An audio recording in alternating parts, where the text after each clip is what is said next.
Kamal, Akriti, and team PMS AIF for inviting me and to be amongst all of you.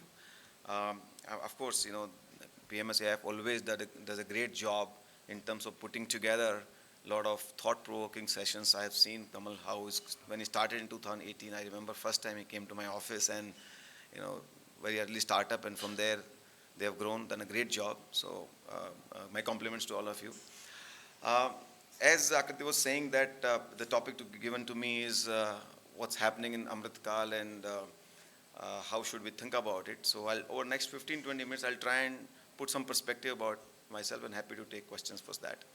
Most of the time, I think one very I think common question in everybody's mind, क्या लगता है? इतना चल गया अभी क्या, right? That's a very common question, and as Akriti was saying, most people see equities with a lens of risk, right? It is incrementally changing the way SIP flows are coming. More and more people are also looking from the perspective of opportunities. But when it comes to equities, the risk is always probably at the top of everybody's mind, right? So let us both understand opportunities and risk, what are there over next 20-25 years. So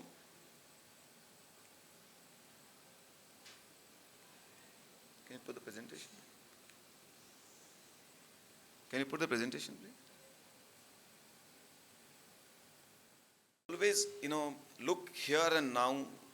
The worry of, market valuation, market levels is always there, right? So most of the time people look at here and now.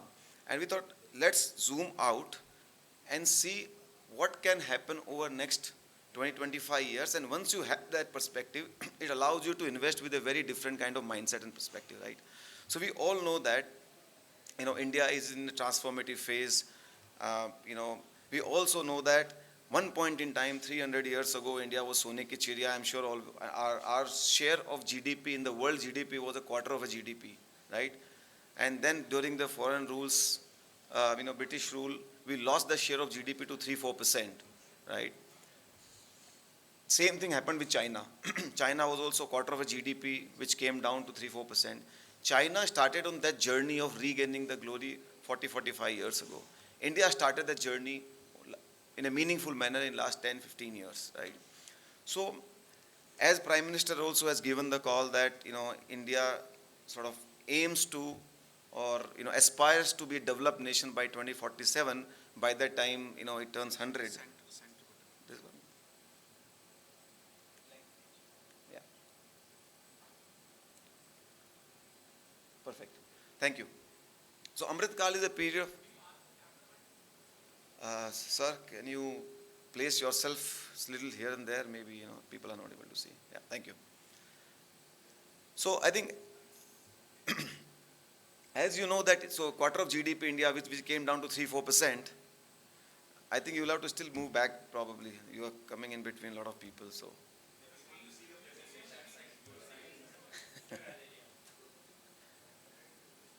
Sorry.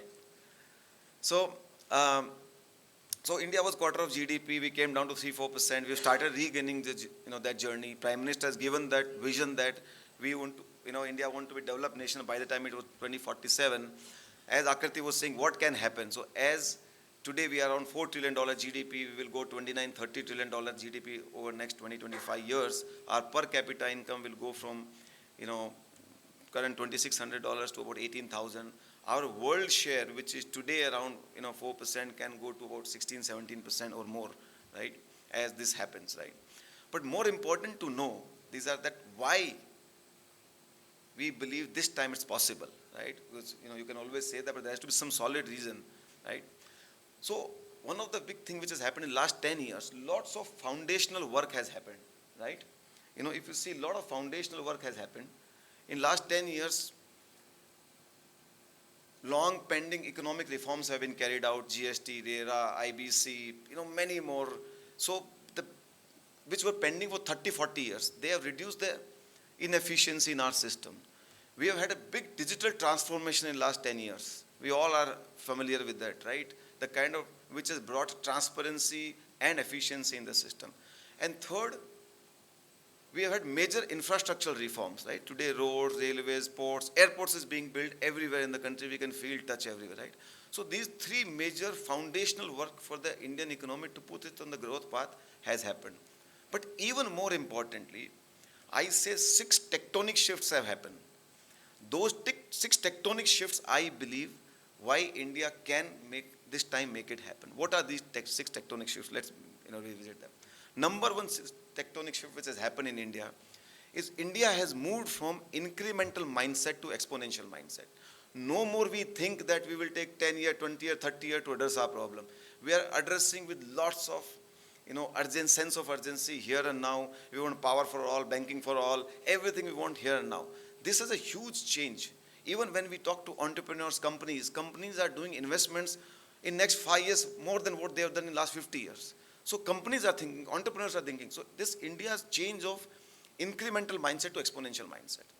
Number two, we have moved from constrained mindset to non-constrained mindset. What do I mean by that? We have always been told we are a poor country, we don't have resources. Famous A.K. Antony statement in parliament that we don't have money for defense. Do you hear that today? We don't hear that we don't have money. We have money for everything. We have money for best in class infrastructure. We have money for defense. We have money for welfare. I don't think anybody is today saying that we don't have money. This has a huge impact because when you are building world class infrastructure, look at the airports we are building. When we are building world class infrastructure, it has a huge implication, economic ramification. Number three, historically, whenever India faced any problem, go back in the time, we always look towards West for the solutions. UN, World Bank will come and preach us. No more the case. India has found solutions to its own problem its own way. We have found that confidence that we can address our own problem in our own way. That's a very big departure from the past. Fourth, India is scaling at a speed and low cost. Innovation at a speed and low cost. Many examples. UPI, unparalleled in the world. Nowhere you can transfer 5 rupee, 2 rupee free of cost and billions of transactions happen seamlessly. We don't even realize. Telecom, less than $2 unlimited data is nowhere in the world, including China. We don't. The impact of these kind of, low cost innovation is very, very high, deep. We don't realize that when telecom revolution happens, you and I and somebody sitting in a small village has access to similar kind of information. These are the huge economic, trends. So India is innovating at a low cost and scale. Very, very, and it's happening in many fields, whether it is space, and you can keep thinking on, we are doing in every other segment. Fifth, historically we were told socialism or capitalism, only two models. But last 10 years, India has beautifully experimented. Social welfare and development can coexist. They are not at odds each other. We are doing social welfare as well as we are investing into development. It's a very beautiful experiment, which is unparalleled. And lastly, we all can feel that when it comes to global stage, India does not sit in the corner. We are sitting in the center, driving the agenda, we are being assertive, and that is again a huge economic ramification, right? I mean, the examples I'd like to give is that I met a CEO of a company, pharma company. He told me that he met Egyptian Prime Minister, and Egyptian Prime Minister is asking him that tell me what all approvals you need, I need to give quickly, I have promised Modi ji. So when your global leadership gets respected globally, उनकी बातों में वजन होता है, and then your ability to influence and get things done. Same thing happened, right? When any superpower which happens when they go around and take their companies abroad and do business. Today India is doing that. So these all tectonic shifts which have happened in India mindset, everything is mindset. And this mindset change which has happened in last 8-10 years is going to propel us into a different league, or is propelling us into a different league.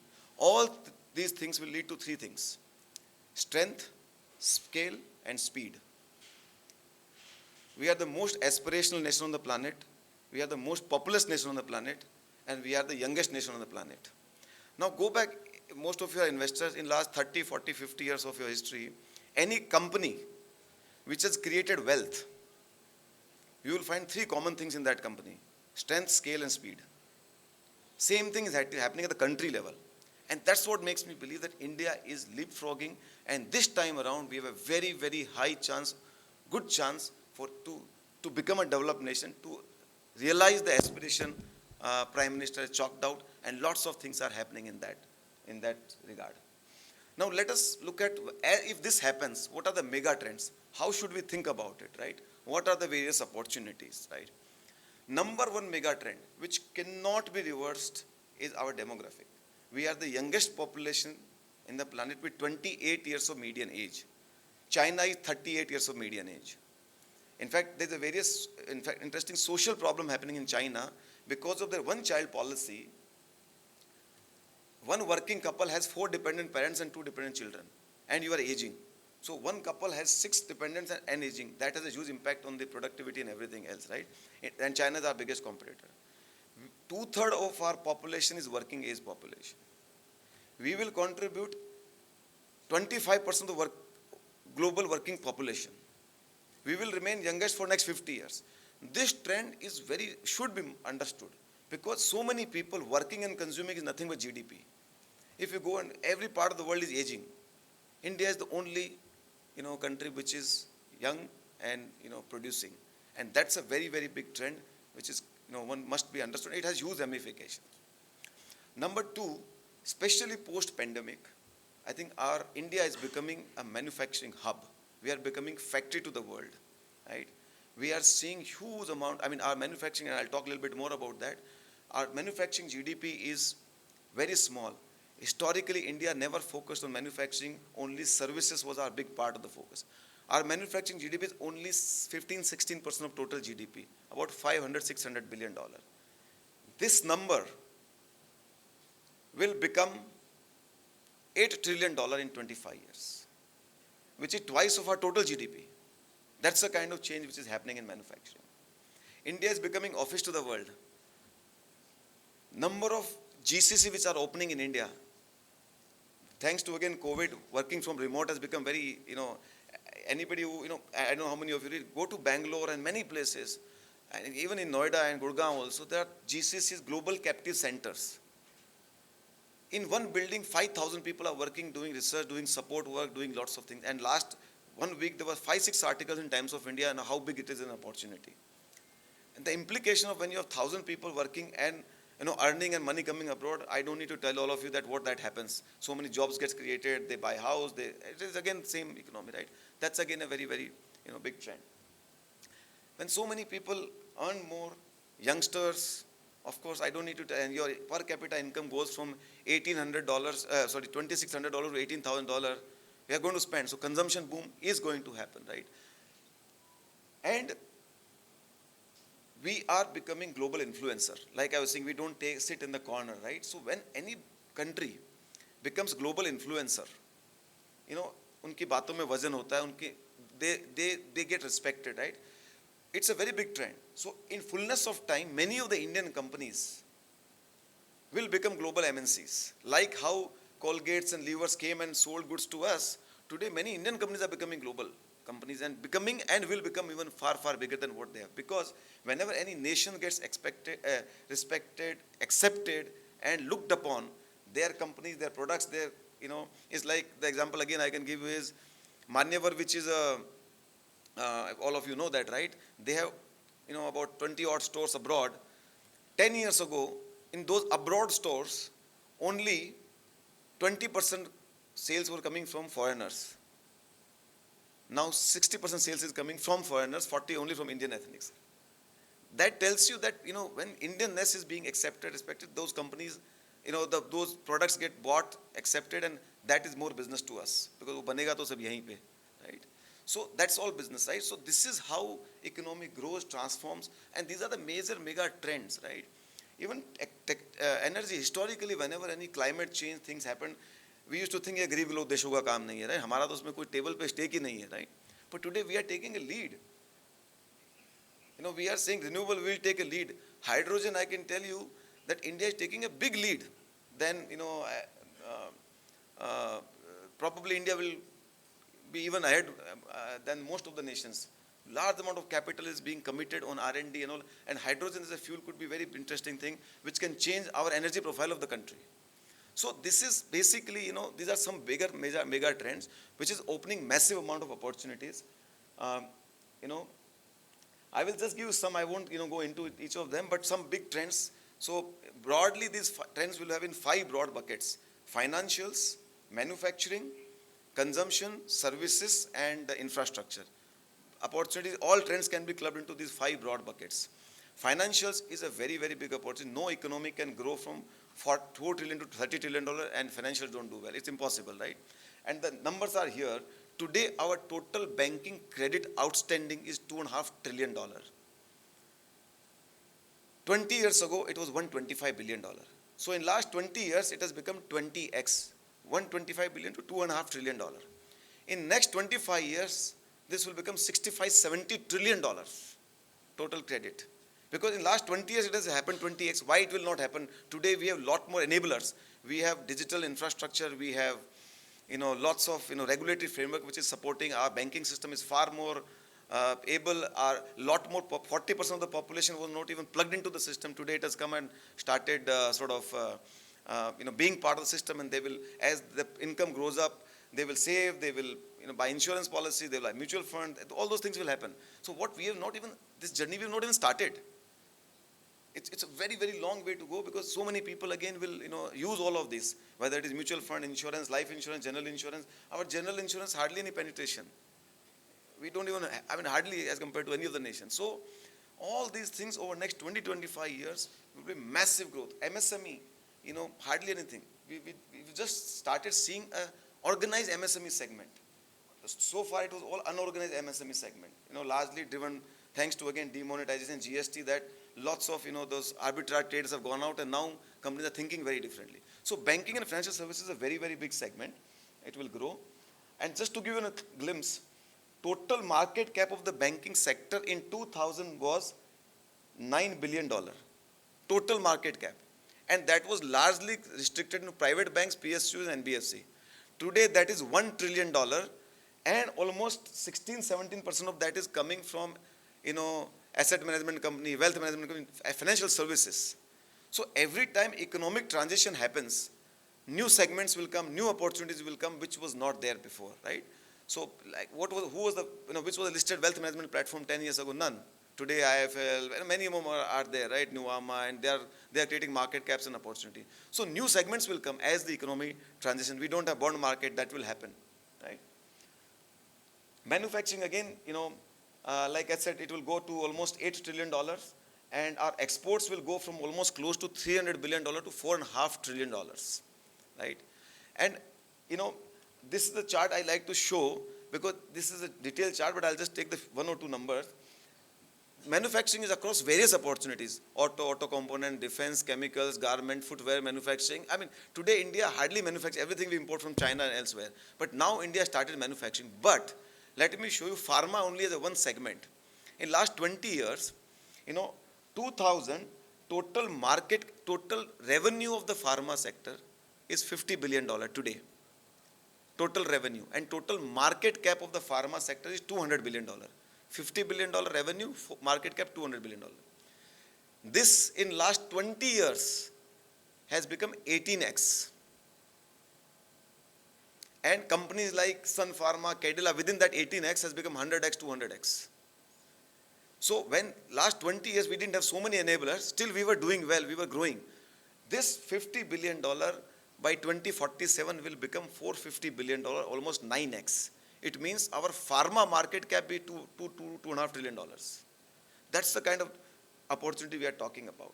And the reason I'm trying to show you a lot of historical data, because when you show big data number from here to next, you think it's a big number. It has not happened ever. How can it happen next? But all these things have happened in this country without having so many enablers and right? So same thing will happen in other things like chemicals. Chemicals, India is just begun. China is a 32% market share. India is like less than 1% or 1.5%. So our journey is very long in this. Textile, garmenting, everything we have hardly scratched the surface. All those things we are beginning to see a very big new found growth trajectory in all these segments. And we will continue to see over playing out for a very long time. Services export, again IT, India has 90% market share. We all know that, right? And a lot of time people believe that AI will disrupt the IT services. I think it's far from the truth. Every time there is a new technology disruption happens, IT does well. I don't know how many of you remember when in Y2, IT was born out of Y2K in 2000. And many people wrote of IT sector Y2K के बाद में क्या है? उसके बाद में ERP आया, then digitization, cloud migration. So and industry in 2001 was about 10-15 billion dollar. Today it is 200 billion dollar. Despite many technology transfers. So point is, aging population elsewhere, constant technology transfer, technology disruption, and our leadership will keep this sector growing. This sector will go from current $200 billion to, again, within that also there are various segments like ER&D is a very big number. Engineering and research and development, which is like there's a software embedded chip in everything, and there's a software there, right? Who's making that? Indian companies are making that. And it is again one of the fastest growing segment. So there are lots of opportunity which comes about every time there's a transition. And India's leadership is not going away from there because there's no other, competition to India in that.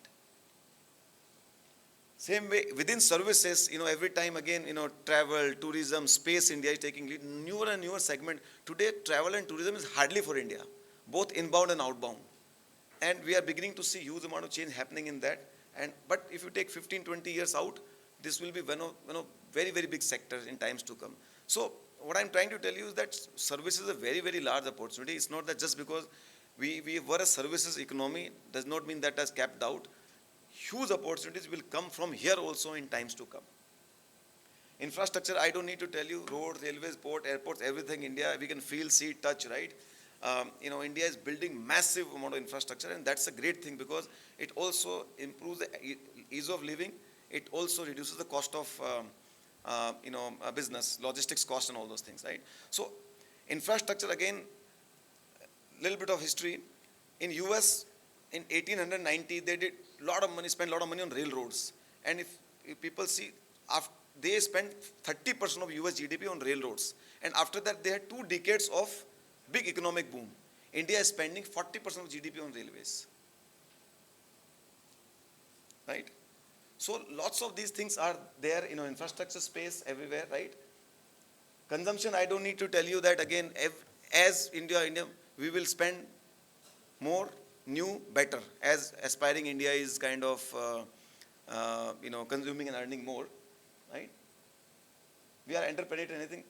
This slide I will probably, is the most important slide according to me. Our total corporate profits today are $150 billion. In 2001, it was $8 billion.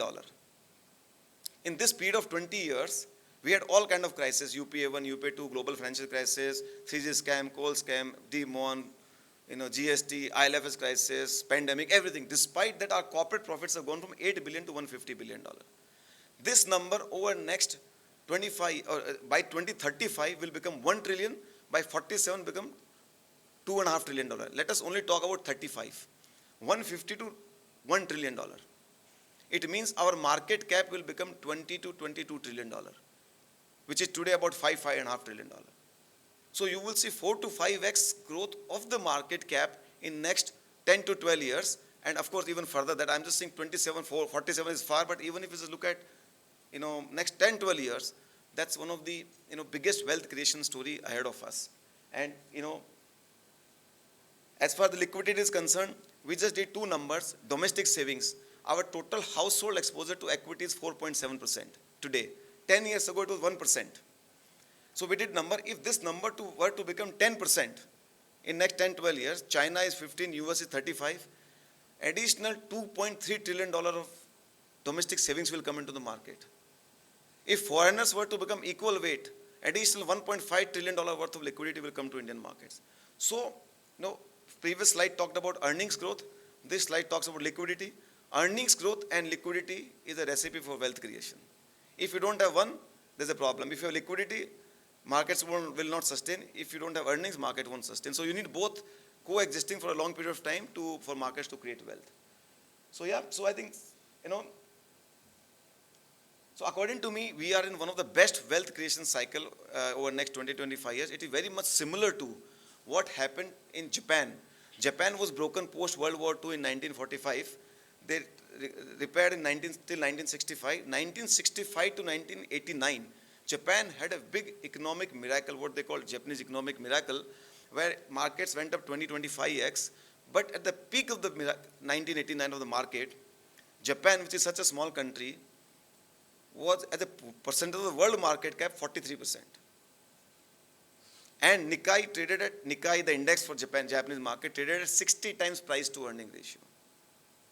So we are going to see similar kind of trend in Indian economy over next 20-25 years. Human mind can relate to when we see somewhere what has happened. It has happened in Korea, it has happened in US in the 80s. So it's not the first time happening in India. But these are the things which are happening and will happen. So according to me, there's a massive wealth creation opportunity. And as Bill Gates said very nicely that, most people overestimate what can be achieved 1 year and underestimate what can be achieved in 10 years.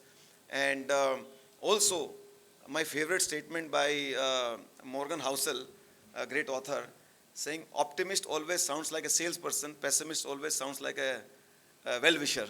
So my optimism probably might have, felt many of you that, oh, this guy is selling something.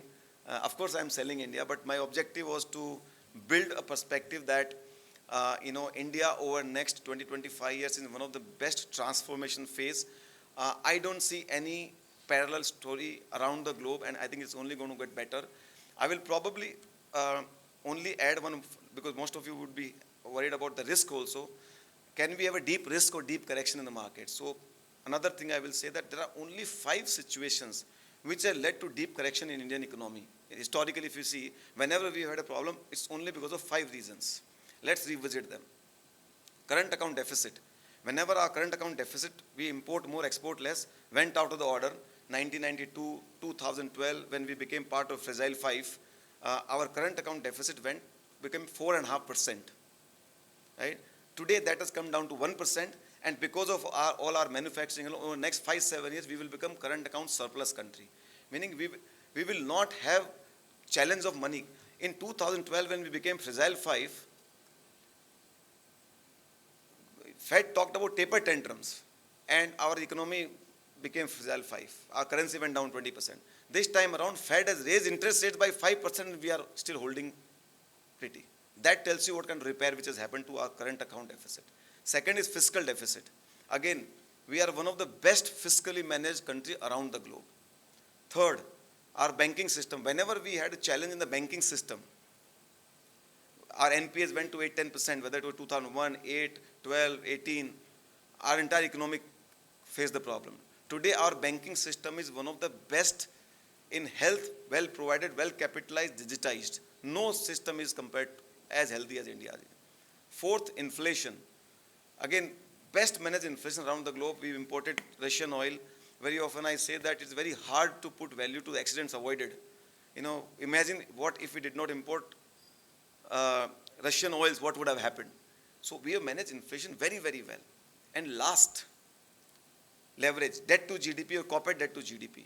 Our debt to GDP around 75-76% is one of the lowest in the world, and the only country whose debt to GDP has come down from 2008 crisis. So the example I like to give is, and especially from a risk perspective, I say these 5 things are like vitals of our body, right? If they are strong, viral attacks will happen. You can't do about viral attacks anything, right? They can happen, that's not in your control. But if viral attacks happen, my vitals are strong, I'll be down for fever with 2 days. I won't go to ICU. If my vitals are bad, I'll go to ICU, maybe I'll have organ failure. Same thing in the context of economy. My economy vitals are strong. So something happening globally, we might be down a little bit. We will not be basket case. We will come back very fast. That's the point on risk. So I will probably leave you with these thoughts both on opportunities and risk. And I hope you have a better perspective. And thank you very much.